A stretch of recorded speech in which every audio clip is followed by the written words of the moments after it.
Ini bukan podcast bola, namun beta suka bola, saudara. Suka apanya? Ya, suka pertandingannya dan dinamika, terus drama-drama yang ada. Ya, beta kutip sedikit statementnya Pangeran Siaan bahwa sepak bola itu sama seperti politik. Ya, semua orang anggap bahwa dia paham politik dan semua orang bisa berpendapat soal politik, toh? Ya, sama seperti politik, sepak bola pun candu. Ya, kita bebas beropini. Dan di episode kali ini beta mau beropini tentang ya sepak bola di musim yang sudah berakhir ini, saudara.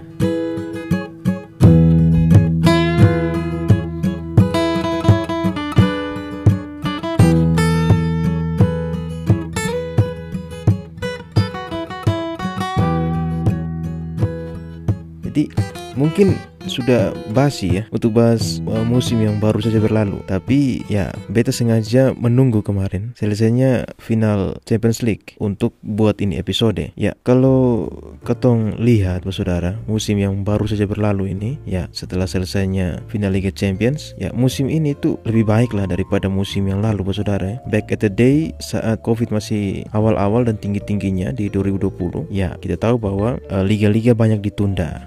Ya, kemudian bahkan si Champions League hanya satu leg dan penonton tidak bisa hadir dan seterusnya ya. Tapi musim ini better lah ya saudara. Artinya kita bisa kembali untuk melihat persaingan-persaingan yang luar biasa sih. Contoh beta bahas dua liga saja yang mungkin paling beta sering nonton nih, yaitu IPL dan Serie A. Ini dua liga yang penuh kejutan sih musim ini ya. Bahkan IPL itu sampai ya 15 menit terakhir saja kita tuh belum bisa pastikan Liverpool atau City yang juara nih. Kalau di Serie A, Inter yang mendominasi Serie A dari awal musim ya harus rela melepaskan trofi ke tetangganya AC Milan yang sudah puasa 11 tahun nih. Ya Milan tampil kesetanan sih dan cenderung lebih stabil dengan etos kerja yang etos bermainan yang tinggi dan mereka layak untuk mendapatkan juara itu sih. Ya sebagai penonton netral beta menikmati, apalagi meme-memenya Calhanoglu.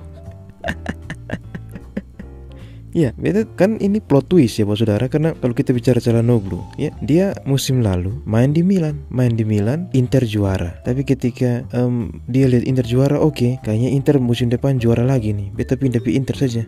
Pas pindah ke Inter, Milan juara. Dan ya bukan hal yang bagaimana, tapi ya fatal sih pindah untuk juara, tapi justru mantannya yang juara. Tapi kan kalau kita lihat bahwa ya itu sih pilihan si Calhanoglu toh. Ngapain kita pusing dengan itu? Artinya dalam kita menjalani hidup pun kan tentu saja kita dihadapkan dengan berbagai macam pilihan, dan pilihan itu kan ada konsekuensi logisnya ya. Tapi karena Calhanoglu kan public figure sehingga ya lu tidak akan luput dari bully-bulian di medsos sih.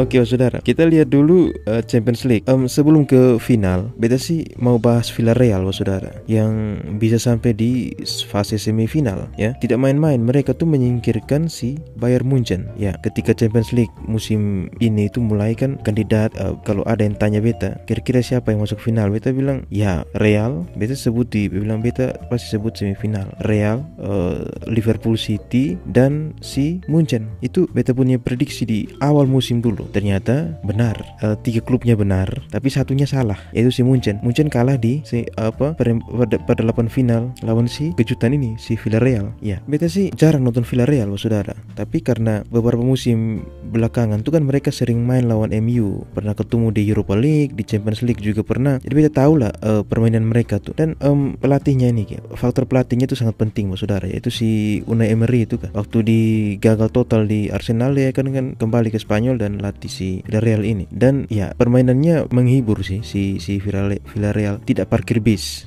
Dan mereka kalau beta lihat di komposisi pemain juga merata. Ada pemain senior kayak si Raul Albiol ya, terus si Alberto Moreno yang pernah main di Liverpool ada juga di situ, dan ada beberapa pemain muda yang speeder tuh kah, kencang-kencang pemain mudanya. Dan Juma, kemudian si siapa lagi kipernya Ruli atau Rudi, beta lupa juga, dan beberapa pemain yang lain. Keren sih mereka. Tapi ya meskipun gagal sampai final, ya mereka sudah bisa menyingkirkan Munchen dan sampai di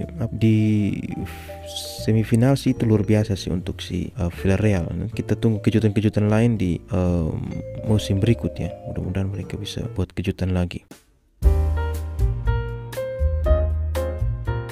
Nah, kita ke final Champions League, saudara. Dua tim terbaik sih, ya. Tapi sebelum ke pertandingannya, kita bahas dulu drama-drama di final ini, saudara. Ya, final kan kita tahu bahwa harusnya dilaksanakan di Rusia, ya. Tapi karena ketegangan di Rusia dengan Ukraina, makanya si final dipindahkan ke Parc des Princes di Prancis. Dan drama di final ini justru diawali dengan penundaan pertandingan 15 menit. Beta ingat kalau waktu Indonesia bagian tengah itu kan finalnya mulai harusnya jam 3, ya, jam 3 pagi. Beta bangun cari-cari streaming liar tuh kah. Dapat terus, pertandingan ditunda 15 menit. Ini kenapa ditunda? Ternyata baca-baca ternyata ini katanya penonton manjat-manjat stadion. Ini kah manjat-manjat stadion sama kayak di Indonesia saja. Ya, jadi karena itu alasannya sehingga ditunda 15 menit. Nah, penundaan ini berimbas juga, saudara. Ya, kan kita tahu tuh di setiap kali final Champions League itu ada pengisi acaranya. Nah, untuk tahun ini tuh yang pengisi acaranya si Camila Cabello, gitu gak bacanya. Betul juga, kaget. Kok ada yang nari-nari? Oh, ada pembukaan acaranya. Yang nyanyi si Camila Cabello. Yang lagu yang tahu tuh yang terkenal tuh Havana. Dan dia juga nyanyikan lagu itu. Tapi garing, saudara. Beta lihat waktu dia nyanyi tuh tidak ada euforia dari penonton yang bagaimana. Mungkin karena penonton itu sudah sangat mau tunggu pertandingannya, jadi tidak pusing si Camila Cabello ini nyanyi. Dan ternyata terbukti, saudara, karena setelah pertandingan si Camila Cabello ini kan curhat di Twitter, meskipun sebelum 24 jam dihapus sih. Ya, curhatannya sempat di capture sudah belum tentu. Dan dia intinya dia kecewa lah ketika menyanyi, ya. Karena apa dia kecewa? Karena ketika dia nyanyi ini pendukung Real nyanyi anthemnya Real, pendukung si Liverpool nyanyikan anthem Liverpool yang You'll Never Walk Alone itu. Jadi ngapain lu nyanyi di situ? Ya, jadi mungkin si Camila Cabello ini pikir Eropa itu sama seperti Amerika, di mana di pertandingan bola olahraga tuh ada namanya halftime show. Nah, kalau di Amerika kan selalu ditunggu itu halftime show. Kayak kemarin di NFL yang ada Snoop Dogg, ada Eminem, ada Dr. Dre dan seterusnya. Itu kan ditunggu sekali. Tapi ya di Eropa orang mau nonton pertandingannya, bukan nonton itunya. Halftime show atau opening show atau apa segala macam. Nah, itu sih. Dua drama sih sebelum pertandingan mulai. Nah, kita ke pertandingannya, Pak Saudara. Pak Saudara setuju tidak bahwa beta sih sudah feeling. Jadi kan kita nih kan biasa kalau mau final Champions League begini banyak yang kita diskusi bola tuh kah.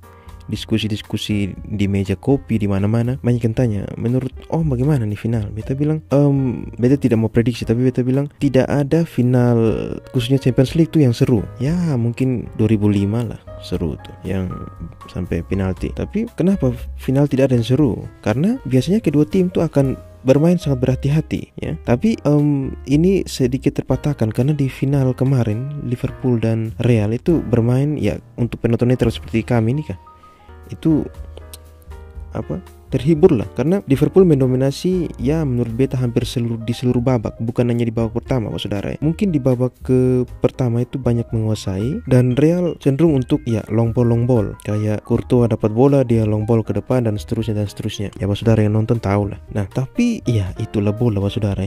Lu mendominasi pun tidak cukup kalau tidak bisa buat gol, lu tidak bisa konversi itu jadi gol. Dan untuk Liverpool, sialnya tiang menjadi penghalang. Nah, kalau tiang tidak menjadi penghalang, si Courtois memang lagi on fire kayaknya di pertandingan semalam. Banyak mematahkan peluang dari Mane, dari si Salah, dari Luis Diaz, ya. Jadi memang Luis Diaz agak kurang di babak pertama, makanya babak kedua si Diogo Jota masuk. Dan ya tetap Liverpool mendominasi penyerangan, tapi ya anti klimaksnya justru Real yang hanya butuh sedikit momen dan gol, ya. Bahkan beta lihat di podcast Retropus, mereka bilang begini, they don't play the final, they win the final. Ya memang yang nonton tahu lah, yang tidak nonton mungkin tidak tahu. Liverpool yang mendominasi, pertandingan berakhir dan Real mendapatkan trofi Champions League ke-14-nya. Luar biasa untuk sebuah klub. Dan meskipun kalah, menurut beta Liverpool, ya, team of the year sih, ya. Kenapa beta bilang Liverpool ini team of the year? Ya, secara permainan ya lu kalau nonton Liverpool lu terhibur lah, sama juga dengan lu nonton City terhibur. Dan Liverpool masuk 3 final saudara. Bahkan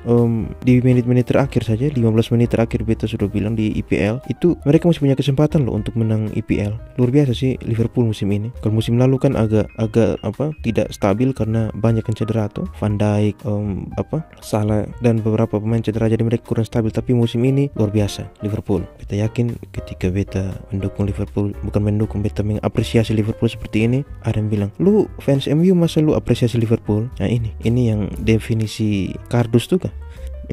Kalau yang dombanya, beta bukan domba Coach Justin sih, tapi beta lebih pada rasional tuh kan. Nah, kenapa kita itu kan terjebak di hal-hal seperti itu? Itulah kurangnya kita saudara, kurang mengapresiasi prestasinya orang. Apalagi kalau orang itu atau suatu objek itu adalah musuh, dalam tanda kutip musuh kita. Dia mau maju, dia mau berhasil, pasti kita sinis tuh kan, dan lain-lain. Dia begitu tapi begini, dia begini. Kenapa lu tidak apresiasi saja orang punya keberhasilan? Nah, itu kan tidak mengurangi sehasta dalam hidup lu. Pakai bahasa kitab suci lagi ya. Jadi apresiasilah keberhasilan orang, belajar dari situ, motivasi lu juga supaya bisa menjadi lebih baik. Jangan lu nyinyir terus juga. Nah ini juga di bola juga menurut beta, ya lu main bagus ya beta apresiasi, main jelek ya beta tetap akan tidak apresiasi. Nah,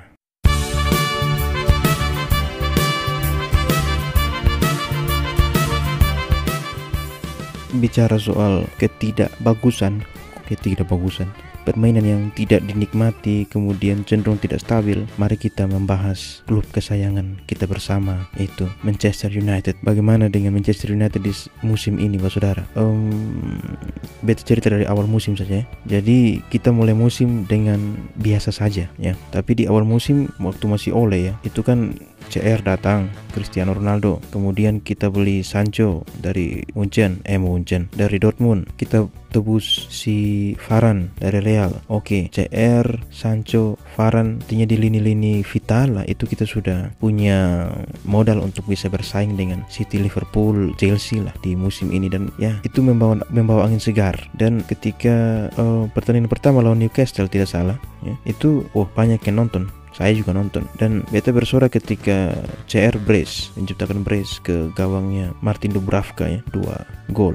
Old Trafford bersorak, CR is back. Kita pun yakin, semua fans MU pun optimis. Tapi ya menuju pertengahan musim MU semakin tidak stabil saudara. Ya klimaksnya kan ketika kalah dari Watford dengan skor yang besar dan Ole pun jadi tumbal. Kemudian datang the professor dari Jerman katanya, Ralf Rangnick, yang beta pun sebenarnya kurang ikuti Ralf Rangnick ya, tapi beta kemudian baca-baca banyak tuh, ini siapa gitu. Ini metode permainannya banyak diikuti oleh Klopp, diikuti oleh si Hasenhuttl-nya ini Soton, kemudian oleh Tuchel juga di Chelsea. Jadi beta berpikir bahwa dia nih kayaknya bisa membuat MU lebih terorganisir lah dalam permainan. Dan terbukti saudara, di pertandingan awal tuh yang waktu match pertamanya si Rangnick itu MU main luar biasa ya, jarak pemain dengan antar pemain tuh dekat, kemudian pertandingannya nikmat sekali kita nonton tuh kan, pertandingan hidup. Dan ya sekali lagi kita kembali optimis,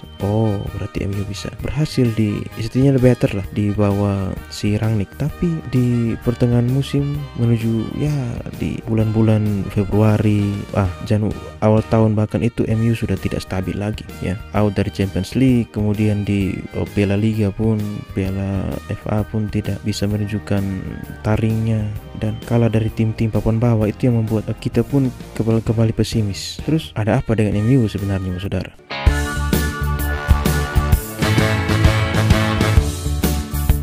Nah, Anabel beta, Rangnick ini tidak bisa menguasai ruang ganti, dan beberapa pandit sih bercerita bahwa kemungkinan tercipta kubu-kubu di internalnya MU. Jadi situasi MU ini pelik dan rumit tuh kan. Dan imbasnya ya lihat saja kalau mereka main di lapangan tuh. Dan ketika MU main di lapangan jelek dan kalah atau seri, ya pasti ada 2 oknum yang selalu dijadikan kambing hitam dan dijadikan malaikat. Siapa itu? Ya Harry Maguire, kambing hitamnya, dan malaikatnya siapa lagi kalau bukan De Gea. Kalau kata si Coach Justin, ya ada yang salah kalau kiper lu jadi man of the match. Dan ya beta lupa hitung sih, tapi nampaknya di musim lalu itu De De Gea banyak jadi man of the match. Karena apa? Karena dia banyak diserang oleh striker-striker, oleh klub lawan tuh kan. Nah, bagaimana De Gea kalau misalkan tidak on fire musim ini, ya sudah barang tentu MU mungkin bukan posisi 6, mungkin bisa 12, 13, we don't know tuh. Nah, kita lihat bahwa situasi ini menggambarkan bahwa MU tuh belum seutuhnya move on dari zamannya SAF.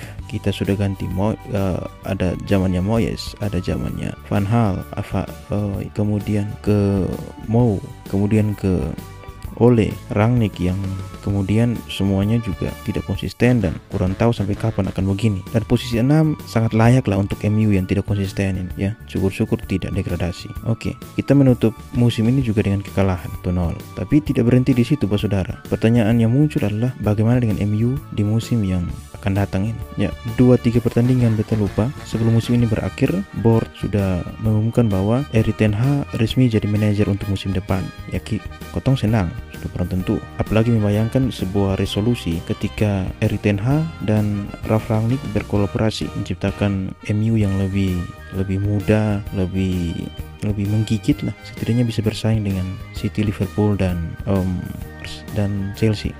Nampaknya tidak seperti itu, Pak Saudara. Beberapa akhir bulan Mei itu, ya, ternyata si Ralf Rangnick memutuskan untuk cabut dengan alasan apa? Fokus untuk timnas Austria. Dia ini kan memang hanya 6 bulan sebagai manajer, tapi setelah itu kan dia mau jadi penasihat, perannya untuk memberikan nasihat ke board atau ke si Rangnick untuk si ten Hag untuk siapa yang harus direkrut begitu, ya. Jadi dia harus keliling-keliling dunia tuh untuk cari pemain-pemain baru begitu. Tapi ternyata dia memutuskan untuk cabut gosip undergroundnya, katanya si ten Hag tidak memberi ruang untuk untuk Ralf Rangnick. Tapi itu gosip underground, jadi tidak tahu benar tuh tidak juga. Nah, ternyata bukan hanya Rangnick, Saudara. Di beberapa hari yang lalu, di hari yang sama, hanya beda beberapa menit saja, MU mengumumkan bahwa si Paul Pogba yang kita beli tebus dari Juve tahun 2016 dan Lingard yang akademi kita sudah sekitar 22 tahun kalau tidak salah di MU cabut. Kemudian beberapa hari kemudian Juan Mata juga mengumumkan untuk dia berpisah dengan MU. Kalau kita lihat sih masih banyak yang akan menyusul, tapi belum tahu siapa-siapa saja. Nah, perpindahan orang dalam jumlah yang banyak itu kan kita kenal dengan istilah eksodus, dan eksodus di MU belum berakhir, yang lain pasti menyusul. Sebagai fans sih beta dukung saja, kami ini sudah teruji. Ya, artinya di masanya SAF kan kita sering bersaing lah seperti itu, bahkan juara. Masa-masa naik turun, apalagi pada masanya Moyes yang kita nonton saja kita sudah takut, ya, khawatir MU kalah segala macam. Tapi ya kita tetap mendukung. Ya, semoga ini eksodus ini, perubahan-perubahan yang terjadi ini menuju glorious, masa di mana MU kembali menjadi tim yang besar lah. Ya, sekali lagi mari berharap tuh. Ya, GG MU. Cheers, Saudara.